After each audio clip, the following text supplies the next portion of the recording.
What is going on, guys? Welcome back to another video. Today we're doing week 3 picks and predictions for the 2017 through 2018 NFL season. Real quick, go ahead and follow me on Twitter below. I wasn't active on Twitter for a long time. I made it a long time ago, wasn't active on it, but I want to be active on it now. I'm going to be doing discussions, news updates, all that kind of stuff, so you guys can communicate with me there, because I think it's hard for me to communicate on YouTube because I don't get the notifications. I only get like one for like each video, and I have to keep scrolling down my YouTube videos and stuff like that to see if I missed any comments that you guys left, and I know I missed a lot, so apologize for that. But go ahead and follow me on Twitter and we can talk there. I'll definitely answer to all you guys there. And even during games, I'll put discussion posts in there and about the games, especially Giants games, and we could talk about it there. So like I said, link in the description below.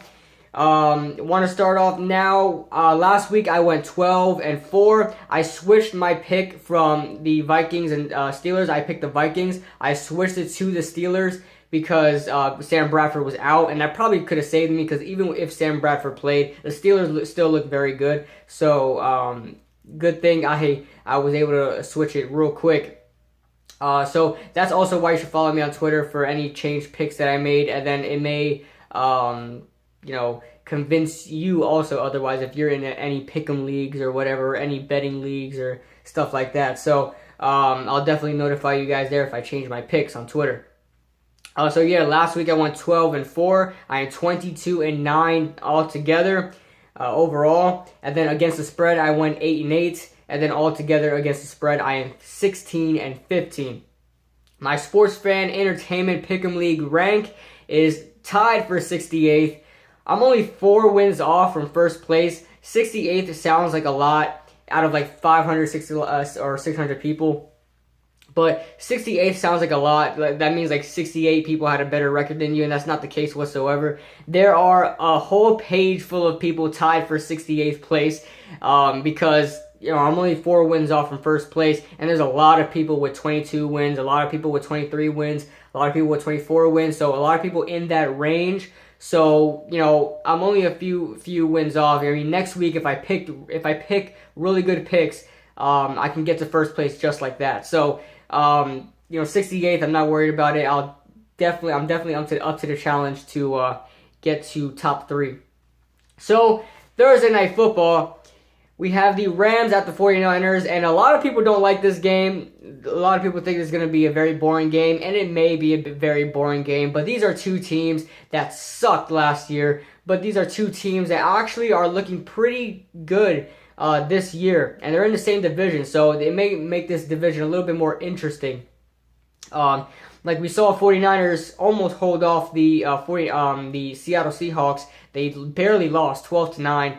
Their offense played terrible. Brian Hoyer only had like 99 yards. Brian Hoyer is garbage, but he only had 99 yards. Carlos Hyde did have a day though, 15 carries, 124 yards.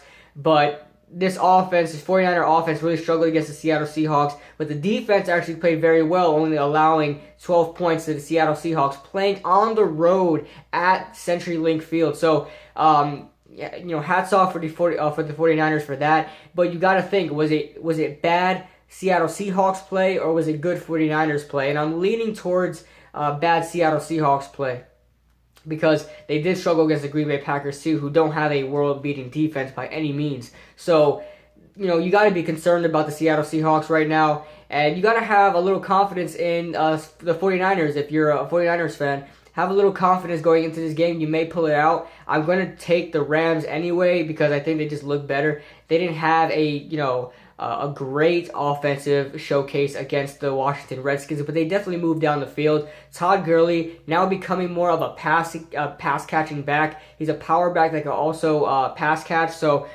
he is definitely becoming a dual threat on that offense, and definitely becoming the best player on that offense. He was anyway, but he's definitely separating himself from everybody else. And Jared Goff is actually looking like a first-round pick, so he's playing like one right now, so hats off to Jared Goff. So I'm going to be taking the Rams in this game, 16-13. Take Los Angeles -2.5. the Giants at the Eagles. I have no confidence in this game whatsoever. The Eagles' front seven is absolutely monstrous. Not only that, they have depth. You got to look at the Eagles' linebackers too. Nobody really talks about their linebackers. They're very underrated. But, I mean, Jordan Hicks and Michael Kendricks are two monsters at linebacker right now. So, yeah, you gotta be scared if you're a Giants fan for Eli Manning's health. Because this offensive line is terrible, can't stop a nosebleed, and it's not going to stop the Eagles' pass rush by any means. So, there's that. I'm going to be taking the Eagles 23-7, take Philadelphia -6. Ravens at the Jaguars. The Jaguars usually play the Ravens pretty well. A few years ago, the Jaguars played, and they were still a terrible team, and the Ravens were a decent team, and they beat the Ravens. And then, I believe in 2013, or it was somewhere around there, the Ravens played the Jaguars, and the Ravens barely won, in which they were still the same teams. The Jaguars were a terrible team, and the Ravens were a good team. So, they match up pretty well. But I'm still going to take the Ravens here in like a blowout fashion because their defense is really putting in work right now. I mean, yes, they did face the Browns and they did face the Bengals who had their own struggles right now. But you got to like the Ravens defense and you got to like the Ravens offense. They're running the ball with random running backs. I mean, Alex Collins, they just picked him up off the Seattle Seahawks practice squad. He already ran for like 60-something yards on 7 carries or something like that. It's ridiculous. And then they got Terrence West, who's their bruising power back, and they use in the red zone. And then they got they have another running back who's not coming into my mind right now, but he was their leading rusher. So you gotta like the Ravens right now. They're working with what they got. So yeah. Moving on. Oh yeah, I have the Ravens 26-10. Take Baltimore -4. The Broncos at the Bills. The Bills' defense is actually pretty good. They held their own against the Carolina Panthers. They could have won that game had Zay Jones was able to shift his momentum and catch that ball. But, yeah, they didn't come out with the win there. But the Broncos are too much for the Bills to hold right now. You got to like the Broncos right now. You guys know how critical I was of Trevor Siemian last year. I hated him. I hated that guy because I couldn't stand the way he played. But this year, I mean, he's very accurate. He's making great decisions. He's making plays with his feet. I mean, he's doing great. He's doing absolutely great. Trevor Siemian, you know, I'm on the Trevor Siemian bandwagon right now, guys. I'm liking Trevor Siemian. I'm already liking, you know, the way he plays, and I can't wait to see him play against the Bills. So I'll take the Broncos 27-12. Take Denver -3. The Saints at the Panthers. I don't know how the Panthers are favored by a whole 6 points. It's not like the Panthers have done anything in these past 2 games to really deserve a spread like that. I know the New Orleans Saints defense is terrible, but they face the Vikings who have a decent offense. I mean, it's not much better than Carolina's, but then they faced the New England Patriots. I mean, come on, guys. And the New Orleans Saints were able to score. They're able to score a lot on offense. So, I think it could be, you know, a close game. I'm going to predict it's a close game. I'll take the Panthers to win the game 27-23. Take New Orleans with the points +6. The Steelers at the Bears. The Bears, when are they actually going to start Mitchell Trubisky? I know the Chicago Bears are in a little bit of a predicament because they're paying a quarterback $15 million in Mike Glennon, but they don't want to bench him because you don't want to have a backup quarterback be making $15 million. So they gotta you know, see what their money was worth. It's not worth much, I'll tell you that, after getting blown out by the Tampa Bay Buccaneers. But it's not looking good right now for the Chicago Bears. They're probably gonna have to start him soon, start Mitchell Trubisky soon, but they're gonna get blown out here again. 24-14. Take Pittsburgh -7.5. The Falcons at the Lions. The Lions put on a show against the Giants, and the Falcons dominated the Green Bay Packers. Almost let up almost choked that game, but stopped the comeback from the Green Bay Packers, and they won that game 31-0 in the start of the third quarter. Great play by the Atlanta Falcons, and this is going to be a shootout. It's going to be a good game from both these teams. So I'm going to take the Falcons, though, to win on the road 31-27. Take Atlanta -3. the Browns at the Colts. Believe it or not, I have the Browns getting their first win here. Deshaun Kaiser gets his first win as a Cleveland Brown in the regular season against the Andrew Luckless Indianapolis Colts. So give me the Browns 19-13. Take Cleveland -1. Moving on, we got the Tampa Bay Buccaneers at the Vikings. This is our first pick'em game of the year, in which Vegas doesn't know who's going to win this game. So, and it's actually a good matchup. The Tampa Bay Buccaneers should match up well with the Vikings. Both these teams have good offenses and good defenses, so it should be a nice game to watch. And I was thinking about this game for a long time because Sam Bradford, say what you want about Sam Bradford. He was playing very well against the Saints, and I know it's the Saints defense, but still, he's playing very well against the Saints. Was pretty accurate. I know he's a dink and dunk type quarterback, but he gets it done as one. So, and I don't think the Tampa Bay Buccaneers secondary is all that well. So, I'm still gonna take the Bucs though to win this game, 24-20. Take a win on the road.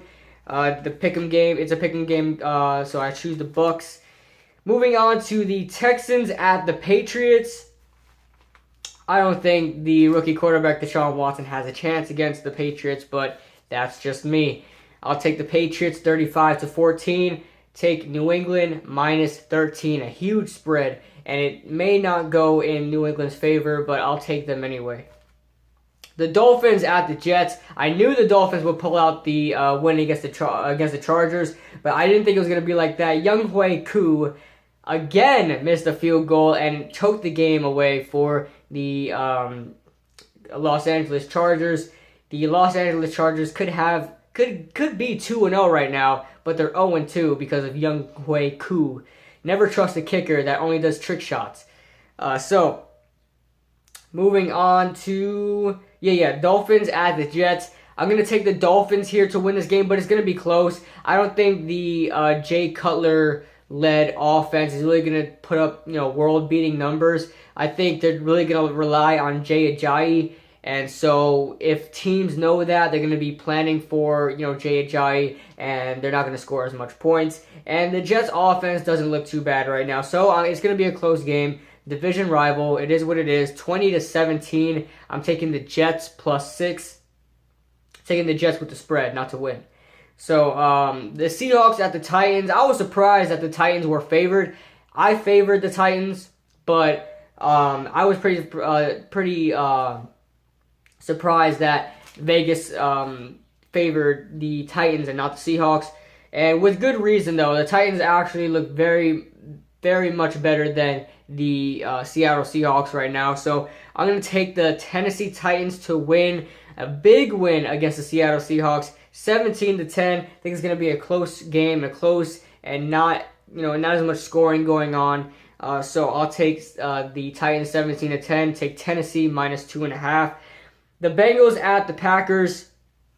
The Bengals get their first touchdown here against the Packers. The Packers secondary doesn't look very good. It never does. So I think the Bengals will still get a touchdown here, but it doesn't mean that they're going to beat the Packers. I don't have them beating the Packers. I think they're still going to have their problems. Bill Lazor, who was their quarterback's coach, is now coming in as the offensive coordinator. And usually what the trend is lately is that, whether an offensive coordinator or a defensive coordinator gets fired and then they hire another one in-house, usually that offense or defense plays better. Not too much better, but does play better. So I'm going to still take the Packers here to win, but the Bengals get a little bit more offense going. I'll take the Packers to win 26-10. Not a big difference, but they get a touchdown. I'll take Green Bay -9. The Chiefs at the Chargers. These teams always play very well, very close games with each other. But I had the Chargers unfortunately losing this game as well. I'm going to take the Chiefs 24-20. And the Chargers, man, I don't know why they got rid of Josh Lambo. He wasn't that bad of a kicker. He wasn't bad at all. He was actually a pretty good kicker. I don't know if he's missed a ton of kicks in his career. I never really paid attention to Josh Lambo, but I've watched him, in a couple games, and he was just fine. But I mean, Young Hui Koo gets all the attention because he posts videos on social media of him kicking a field goal, then doing a backflip. So I mean, it's never those type of kickers that can really clutch a game out for you, and that's exactly what we see from Young Hui Koo of the Los Angeles Chargers. So. Yeah, I'm still going to take the Chiefs here, 24-20. The Chargers go 0-3 and take the Kansas City Chiefs -3. Sunday Night Football, we got the Raiders at the Redskins, a pretty unusual one, but one I am looking forward to because it's a good time to test whether the Washington Redskins could get something done against a really good team. They should be able to score some points on the Oakland Raiders defense, but let's see how that Raiders offense fares against the Washington Redskins defense. The defense for the Redskins don't look very good, so it's going to be a challenge for that defense to hold up Derek Carr, but it's definitely something to watch. But I'm going to take the Raiders to win 34-24, take Oakland -3. And then Monday Night Football, we got the Cowboys at the Cardinals. I had no faith in the Cardinals. They barely pulled one off against the Jacoby Brissett-led Indianapolis Colts. Don't get me wrong, Jacoby Brissett is not bad of a quarterback. I actually like him, and I actually think he did pretty impressive. He impressed me last week against the Cardinals. Unfortunately, throwing an interception in overtime and eventually leading to a Cardinals win. But he actually played pretty well against a pretty decent Cardinals defense. So the Colts, they're a bad team, okay? Right now, they're a bad team without Andrew Luck, and the Arizona Cardinals just barely pulled that one away. I know they don't have David Johnson, who's arguably the best running back in the league right now, but you got to get things done with the weapons you have. If if you're the team you say you are, you got to get a concerning win against a team in the Indianapolis Colts who struggle right now, and to face the Cowboys right now, and the Cowboys just came off a tough, disappointing loss against the Denver Broncos, so they're going to come out angry. Ezekiel Elliott is going to try to get more than 10 yards. The Ewok is going to start trying to eat up some more, so expect the Cowboys to come out firing on all angles. But I'm still going to take the Cowboys to win this game, 28-24. I think the Cardinals will be able to score on this Cowboys defense because, like I said, the Cowboys defense is pretty bad. I think they showed that against Denver. The Giants couldn't show that, but the Denver Broncos definitely exposed them. So I'm going to take the Cowboys 28-24, take Dallas -3. And those are my picks, guys. I'm sorry if I'm making really long videos lately. I don't know. I'm just talking too much. But I got to shorten it down a little bit. But let me know what you guys think in the comment section below. Make sure you follow me on Twitter. All the picks and stuff like that will be in the description as well. So yeah, I'll see you guys in the next video.